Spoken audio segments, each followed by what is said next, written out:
ভর্তা বানানোর পর শিলপাটায় এভাবে ভাত মাখিয়ে কারা কারা খান? আমি তো সব সময়ই খাই। এত মজা লাগে এইভাবে ভাত মাখিয়ে খেতে, বলে বোঝানো যাবে না। আমার মা যখন ভর্তা বানায় এইভাবে ঠিক আমি তার পাশে দাঁড়িয়ে থেকে থেকে ভাত খাই। হ্যালো এভরিওয়ান, আসসালামু আলাইকুম। আপনারা সবাই কেমন আছেন? আশা করি ভালো আছেন। আমি আলহামদুলিল্লাহ আপনাদের দোয়ায় ভালো আছি। এই তো এটা হলো সজনে পাতার ভর্তা বানাবো, সাথে কালো জিরা।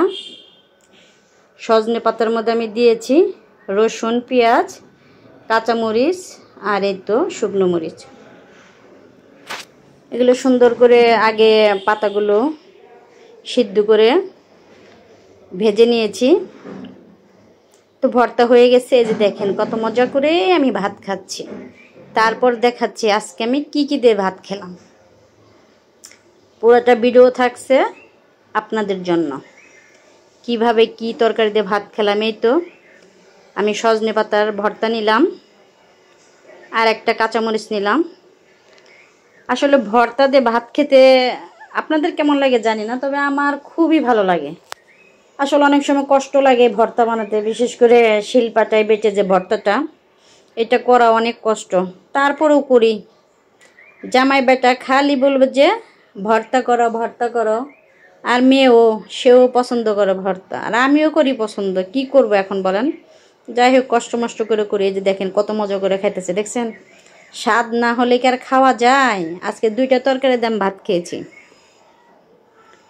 সাথে যে কাঁচামরিচ। উফ, কি যে মজা! আমার খাওয়া দেখে লোভ হচ্ছে, তাই না?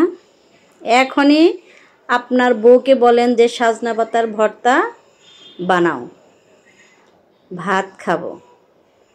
দেখেন তো আপনার বউরা বানিয়ে দেয় নাকি? আর আমার জামাই যখনই বলে আমি ঠিক তখনই বানিয়ে দেই। আমি আমার জামাইয়ের লক্ষ্মী বউ, জানেন? তারপরও জামাইদের মন পাওয়া যায় না। যাই হোক, এই তো। আর এই যে কচুরমুখী, আল্লাহ রে আল্লাহ, এই বছর যে কত কচুরমুখী খেলাম বলে বোঝানো যাবে না। তারপরও এদের নাকি মানে কি বলবো, শুধু কচুরমুখী দাও প্রতিদিন। এখন খাইতে খাইতে এখন দেখি 2-1 দিন বলতেছে কচুরমুখী, 2 দিন এখন একটু মানে রান্না করুন, অন্য কিছু খায়।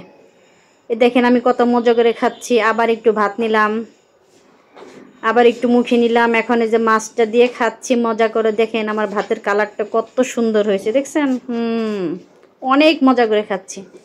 আর আমার একটু কাটা বাছতে দেরি হয়, তো এই জন্য মাছটা খেতে একটু দেরি হয়। আর আমি যখন ভাত খাই পুরা প্লেটটা একেবারে পরিষ্কার করে খাই। যাই হোক, আজকে খাওয়ার ভিডিও দিলাম, আপনাদের কেমন লাগলো জানাবেন। এই তো দেখতে পাচ্ছেন, এই যে আমি কাটা আস্তে আস্তে করে বেছে খাচ্ছি। 2 হাত দিয়ে আমার কাটা বাছতে হয়, তা না হলে আমার খাওয়া হয় না। একেবারে প্লেটটা পরিষ্কার করে আমি খাবো। যাই হোক, সবাই ভালো থাকবেন, সুস্থ থাকবেন, আমার জন্য দোয়া করবেন। আবার কোনো নতুন ভিডিও নিয়ে আপনাদের সামনে হাজির হব। আল্লাহ হাফেজ।